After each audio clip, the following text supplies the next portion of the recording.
LGBTQ plus pride celebrations are happening all across the nation. And as usual, many retailers and brands are trying to show their support for their community, as well as, let's not forget this part, make a couple bucks in return. One retailer, Target, has recently had pride displays in their store that showcase rainbow striped collared shirts, yellow hoodies that read "Not a Phase," and baby clothing, as well as accessories.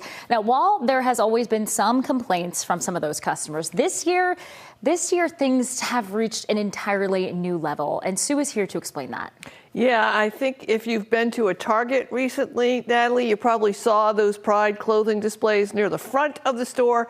But the retailer has announced that they are moving that to the back of the store and removing some of those items entirely. In a statement, Target said it was concerned, quote, about threats impacting our team members' sense of safety and well-being while at work.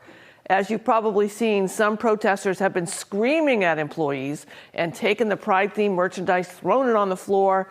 So the question is, does this signify the end of corporate support of LGBTQ rights, or at least their quest for our dollars? And joining me again is Rachael Albers, creative director and brand strategist at RKA Inc. Okay, so first of all, a little history. What is Target's history with the LGBTQ community? Target has spent a lot of money, so we would forget their history with the LGBTQ community, because for years, they were actually the subject of boycotts from the other side for not standing with the LGBTQ community, and most notably for donating to anti-gay politicians. They apologized. This is in 2010. And their pride line was ultimately one of the main ways that they tried to earn back the trust of the community and show their support. But I think what's important to note is that they have invested millions in advertising and in promoting their pride merch, but a tiny fraction of that has actually gone back to the LGBTQ community itself. So I'm one of those I go into the Target store and I go, yay, look it, they're supporting us. Isn't it great? Even though some of it is not really that great looking. And of course, some people have reacted saying it's rainbow washing. To your point, you know, they've not been great, but they've got some store stuff that makes it look good. How do you think the LGBTQ community in general has reacted to the Target Pride merch? Well, anytime a company wears its pride on its sleeve, especially when they're selling merch, there's always this mixed bag, this mixed reaction, because yes, to what you said, there's often a cautious optimism, because when a corporate behemoth stands with the marginalized community, it signals a culture shift is happening. So that should be good news. But on the other hand, there is this skepticism, well-reasoned skepticism. Are they using us for our money and using us for often you will hear behind the scenes marketing executives will talk about the LGBTQ community in terms of its buying power, which is incredibly dehumanizing, right? So there is that skepticism. Are we being sold to, but not being stood with?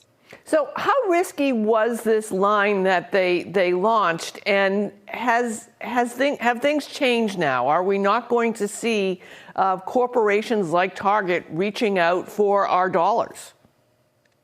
I think, in my opinion, it would have been riskier for them to not promote their pride line this year, because it would have been them laying bare exactly what we just talked about.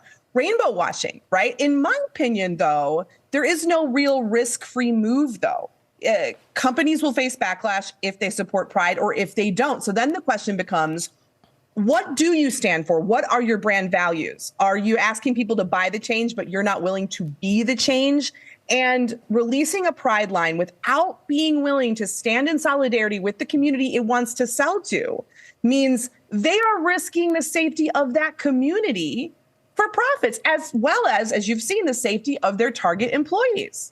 One of the challenges, I think, in talking about this is we talk about Target and what they are or aren't doing. And as you point out, you know, we've all seen the TikToks of the Target employees who are having to deal with the vandalism of the pride displays. They're getting yelled at by the protesters. I use that term loosely. Some cases, they're being physically accosted. They have to get security.